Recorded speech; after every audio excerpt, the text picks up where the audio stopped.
News this morning. We're just getting word that at least 3 people are in the hospital after a shooting near the Tennessee State University campus. The second deadly shooting near Vanderbilt in 1 week. Tennessee State University. At the Vanderbilt campus. Late Thursday evening, a shooting took place at Tennessee State University, leaving 1 dead and 3 injured. The courtroom in the Vanderbilt rape trial. Crime happens on many college campuses across the United States. Where there is crime, there is reporting. But is the media portraying an accurate approach to covering campus crime? We will take a look into college crime, blurred lines, and answer the question, is there a difference in media coverage and crime on HBCUs and PWI's college campuses in Nashville?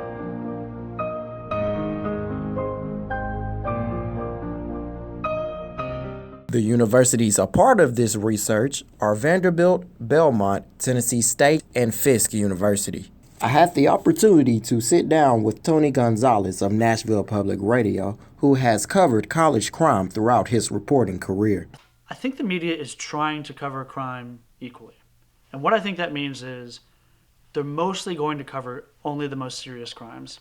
That's essentially homicide or serious, attacks with weapons or that sort of endanger somebody's life, or high-profile sexual assault cases.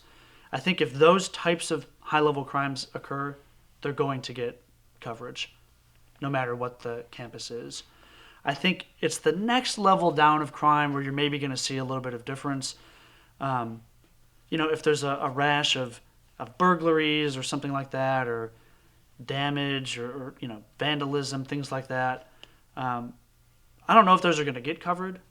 I think those where a lot of those variables come in. So I think on the highest level of crime, I think there's going to be a lot of media attention, and I think it's fair, and I think that it's appropriate that when something really serious happens, all the TV stations, newspaper reporters, everybody sort of comes over to cover that. I think it's important to cover campus crime. A lot of the viewers, they're baby boomers, and they either have children or younger siblings or nieces or nephews who are in college. However, sometimes when news affiliates cover the crime, it's not always the most accurate, or it's seen through this perspective that's fairly limited, and it's based on the newsroom's perspective of what is normal, what is abnormal. Typically, news affiliates will cover something at what they perceive as abnormal give it more coverage than something they think is typical. Some students at these universities feel that crime coverage can be improved. Tennessee State University, for example, I remember there was a shooting or something that took place on campus some months ago, and within minutes, it went to CNN. And I was like, wow. And I didn't even know about it, and I'm right down the street, but I look on my phone and see news alerts, and I'm like, wow, it just got to CNN. This year, I thought it was actually overcovered, because I thought personally last year's campus violence was way worse than this year's was, so I believe this year was overcovered.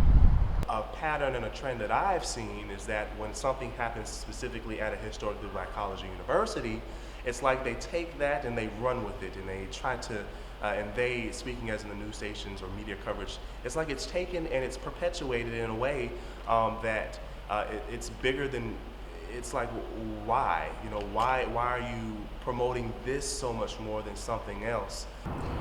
If we're talking about a realistic picture of the amount of crimes that actually happen on campus, it's definitely undercovered.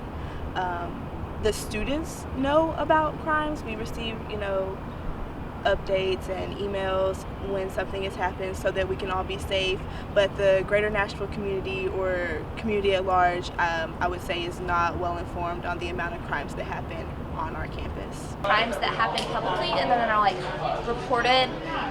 The greatest example again is sexual assault. I think sexual assault is one of the biggest problems on campus, in that a lot of people don't know how often it is happening, and it's so little reported. A lot of the crimes that we get alerts about are usually sexual harassment crimes, and a lot of those do not make it out to the media. I know the Vanderbilt rape trial is a really big thing in the media right now, but there are a lot more sexual harassment cases that do get reported on this campus. I'm not sure why they don't make it to larger media.